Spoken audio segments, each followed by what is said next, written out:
Hey everyone, welcome back. So first of all, I want to thank you if you've been listening to the channel. If you have been listening to the channel, you know I've been talking a lot about ancient Mesopotamia.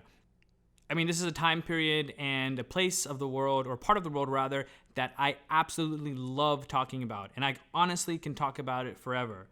But today, actually, I want to shift gears and go to another part of the world that I'm equally fascinated with, and that is Central Asia. Specifically, early Central Asia. So without further ado, let's begin. Now, being the world's largest continent in terms of landmass and population, the lands or countries that make up Central Asia are as fascinating as they are diverse. Centuries ago, Europeans, starting with the ancient Greeks and Romans, referred to everything east of the Bosporus as Asia. This definition eventually expanded to India and to faraway, I guess in those days, the mythical lands of China and Japan. So in a sense, Asia has become a blanket term for all lands of the East, or that is, all lands east of Europe. Today, actually, I think people in the West, when they hear the word Asia, they think of what we call the Far East, namely Eastern China and Japan, and also, I guess, the Koreas. Not too far away from these countries is what's known as Southeast Asia, and these countries consist of Thailand, Vietnam, Cambodia, Laos, Malaysia, Indonesia, and a few others that I can't think of off the top of my head. And then, of course, there is South Asia, which is made up of India, Pakistan, Bangladesh, Nepal, and Sri Lanka. Some people add Afghanistan in there, but I think Afghanistan is maybe more towards Central Asia or more oriented towards Central Asia than South Asia, but that's debatable. Anyway, the annals of history scarcely mention the words Central Asia.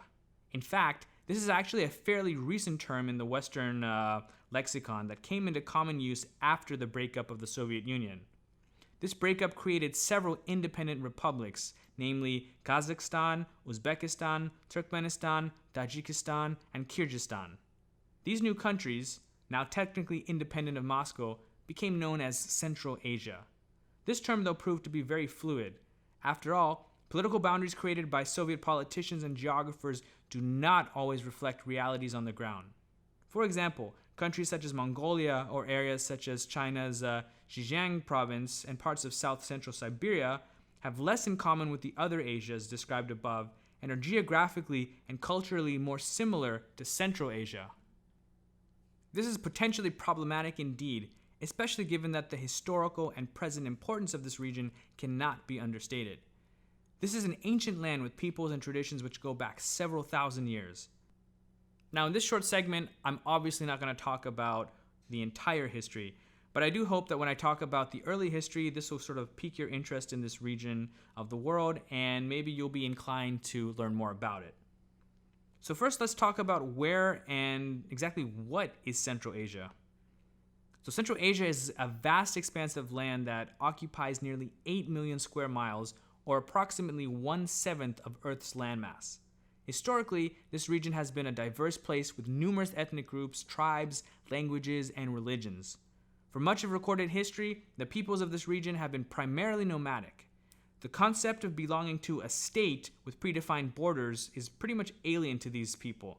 Most groups over here have been nomadic and for centuries, if not thousands of years, have been organized into various clans and tribes, where they generally share what's believed to be a common ancestor. It was to this group, and not any kingdom or state, that most Central Asian peoples were ultimately loyal to. The same is essentially true today. One has to remember that the current borders of a lot of these countries, I'm talking about Kazakhstan, Tajikistan, Turkmenistan, Uzbekistan, and Kyrgyzstan, they were drawn up by the Soviets. So though Central Asia is home to many different languages, most of these fall into two main families: Indo-European and Altaic. People of Indo-European origin first came to the steppe of Central Asia around 4000 BCE, though some scholars believe it was actually earlier. Around 3000 to 2500 BCE, a branch of these people spread towards the Iranian plateau and the Indian subcontinent. Their languages developed into Persian and its various dialects, as well as Hindi, Punjabi, and the other Sanskrit-based languages of the North Indian subcontinent. The second main group of Central Asian languages belong to what is known as the Altaic Family. These include Turkish and its many sister tongues, such as Kazakh, Uzbek, Azeri, and Uyghur. I think I said that right, Uyghur. It also includes Mongolian and, at least according to some scholars, Korean. Now, one factor that has defined Central Asia is the steppe, that large area of flat, treeless terrain that makes up a great chunk of the region. Given the area's rough and often not so hospitable terrain, most people in Central Asia were nomads. While there may not have been a lot of stable farmland, the steppe did have something of great value: horses.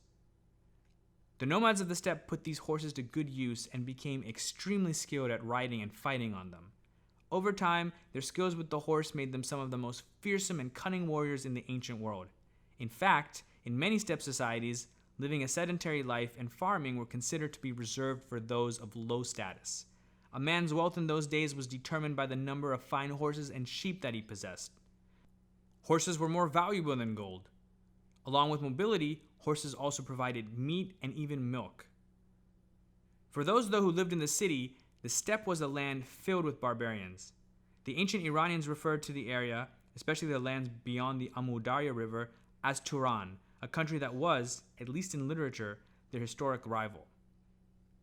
Ancient Chinese historians also wrote about the peoples of the steppe in condescending terms. They believed them to be primitive horse herders who lacked any form of sophisticated culture and dressed poorly in rough clothes made of animal hides. This actually makes a lot of sense because the Chinese were really fond of silk. However, this may not have actually been true. In fact, archaeologists have uncovered a great deal of evidence to the contrary. In fact, many Central Asian nomads lived luxurious lives. I'm going to read to you a quote from a book on Central Asia that I have, and it says, when describing these nomads, I quote, "They lined their fur garments necessary for the cold with silk obtained from China and other precious textiles from Iran. They made extensive use of gold and gilded objects in their finery. Barbarian clothing was anything but primitive. Nomads had a rich tradition of oral poetry, song, and music. Some scholars credit them with the invention of bowed musical instruments, such as the violin, derived perhaps from the ancestor of the kobis, still played by Central Asian peoples, such as the Kazakhs and the Kyrgyz today." End of quote. Yeah, so that sounds very, very primitive. I'm being sarcastic. For example, if you're actually watching this program, take a look at this guy over here. This is the famous Golden Man of Kazakhstan, most likely an Indo-European nomad. As you can see over here in the costume he's wearing, he's pretty decked out. I mean, this guy he's a pretty dapper dude. He would be, the life of the party, given his dress, anywhere, let alone in ancient, or on the ancient Central Asian steppe. It's quite an intricate costume he's wearing there. He was probably some kind of tribal chieftain. Anyway, in general, the early nomads of Central Asia stayed away from most cities. However, over time, they began to interact more with the settled peoples and urban centers that they came in contact with. The reasons for this are actually pretty obvious. Think about it. The nomads needed or wanted things that their free-roaming lifestyle was not conducive to producing, such as textiles, different weapons and goods made of bronze and iron, agricultural foodstuffs, fruit, vegetables, gold, and wine. These are all things that came from cities. So while for the most part they looked down on city folk, they coveted the things that the people of the city could produce and provide. Now, from the large group of people known as the Indo-Europeans came various subgroups. One of these were known as the Indo-Iranians or Indo-Aryans. They descended onto the steppe from what is now southern Russia around 3000 to 2500 BCE and continued to move southward through the area into what is now Uzbekistan, Turkmenistan, Tajikistan, and maybe parts of Kyrgyzstan. Their tribal name was Arya, which means lord or free person. Some translate the word to mean noble.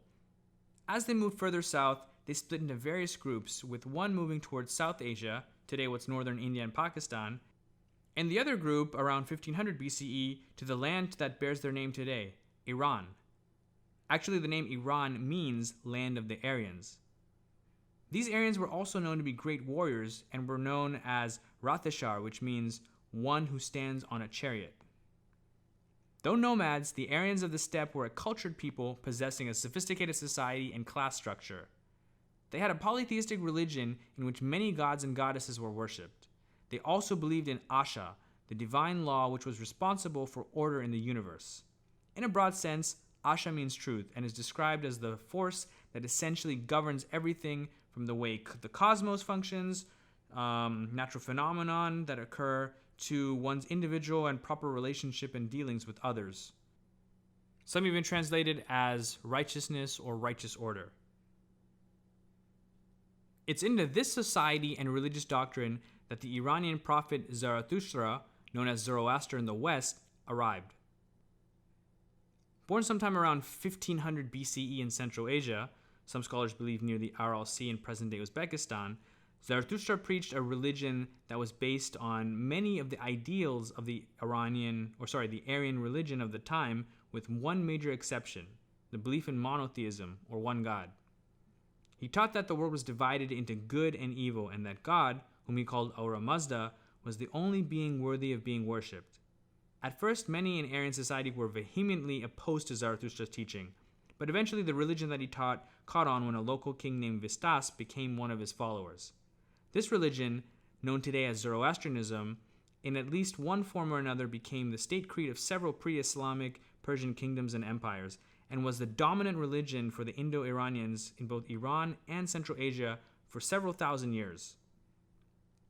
Zarathustra taught his followers that the world was a battleground between the forces of good and evil, and that mankind should be aligned with Ahura Mazda and all that is good. If at death a man or woman's good deeds outweighed the bad, he or she would enter into heaven or paradise. If the opposite were the case, he would descend into the depths of hell. At the end of time, there would be a resurrection where all souls would arise and face a final judgment, with evil eventually being defeated. Those who are wicked would then be purified and allowed to enter the eternal abode of happiness, also known as heaven. Scholars of religion believe that Zarathustra's teachings and doctrines, such as the concepts of heaven and hell, angels, and a day of judgment, as well as the appearance of a savior at the end of time, are the source of many similar beliefs in the Judeo-Christian tradition as well as in Islam. In Central Asia, Zoroastrianism is often called Mazdaism or Mazdayesniism, both terms translated loosely as Mazda worship. Now, not all Iranian-speaking people shared Zarathustra's ethical philosophy. Some actually seem to practice the antithesis of it. For example, the nomadic Scythians, also members or speakers of Iranian or Indo-European languages, were known to be vicious warriors. Herodotus, the Greek historian and the so-called father of history, claims that Scythian warriors could not be defeated and made trophies and drinking cups out of the heads of their vanquished enemies. Despite legends of their brutality, the Scythians and other peoples of the steppe did have codes of honor and conduct. They were generally known to be very straightforward in their dealings and to honor contracts with others, including other tribes. Their women were also said to have been of equal status to the men, something not common in patriarchal societies of the ancient world. In terms of religion, Scythians were polytheists like other early Aryan tribes, though they had special fondness for animals and believed many of them had special powers. Other Indo-European tribes settled in the fertile valleys and oases of the Central Asian steppe. These people became the Sogdians, Bactrians, I always say this wrong, Khwarezmians, and the Khotanese Saka. The latter actually extended their domain to the borders of eastern China, what is today the Xinjiang province of China. Now, despite their geographic dispersion, these peoples maintained many similarities with each other in terms of their language, culture, and customs. Though fiercely independent, the tribes of Central Asia were, at least in theory, brought under the same political apparatus when the Persian Achaemenid emperor Cyrus the Great conquered the region around the 540s BCE.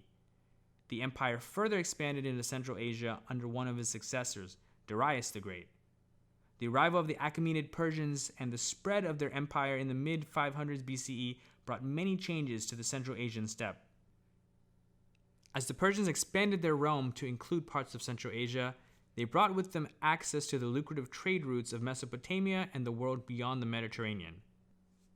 The steppe, in turn, and what became known as the Silk Road became the main conduit to linking the West with the wealthy Chinese kingdoms of the East.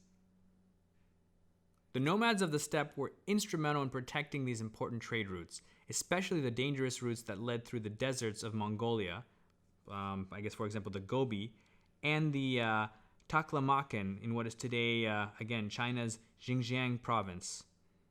Guides who knew the ins and outs of the steppe and deserts were crucial for merchant caravans that wished to cross from one end to the other.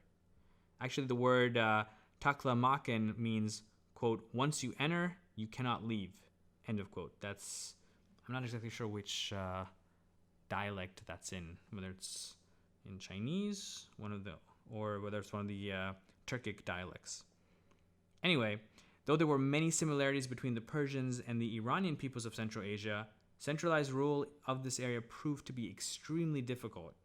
There were frequent rebellions, and Cyrus the Great even met his death at the hands of a Scythian woman named Queen Tomiris of the Masagate tribe. At least this is what Herodotus records.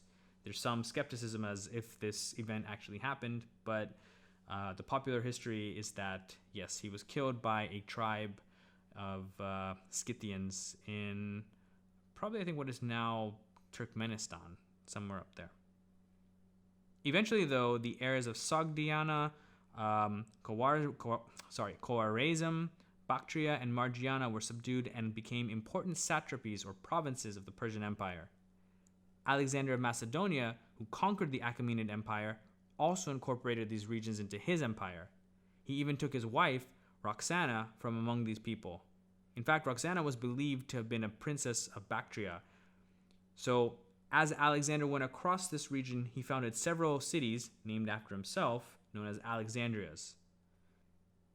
Now, as powerful as Alexander was, his Greco-Macedonian empire proved to be short-lived. Shortly after his death, his empire was divided amongst his generals, with Seleucus taking over basically what was the Iranian provinces and Central Asia. Basically, his descendants and their followers didn't really last too long, at least politically, because eventually the Greek colonists that were brought over to these areas, especially Bactria and Sogdiana, broke away and formed their own independent kingdoms, essentially blending Iranian or Indo-European culture and religion with that of their Hellenistic forebears.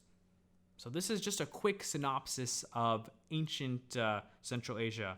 In future, I'm going to go through, a lot of these topics in much more detail, but I just wanted to touch up on this for the sake of diversity and because I honestly like talking about all different types of history on this channel, which in the future I will do as soon as I get more time to do it. Anyway, if you made it this far, thank you so much for listening. I really appreciate it. If you thought this video was helpful, please hit that like button because it helps the channel out a lot. And I hope to see you soon. Take care, and until next time.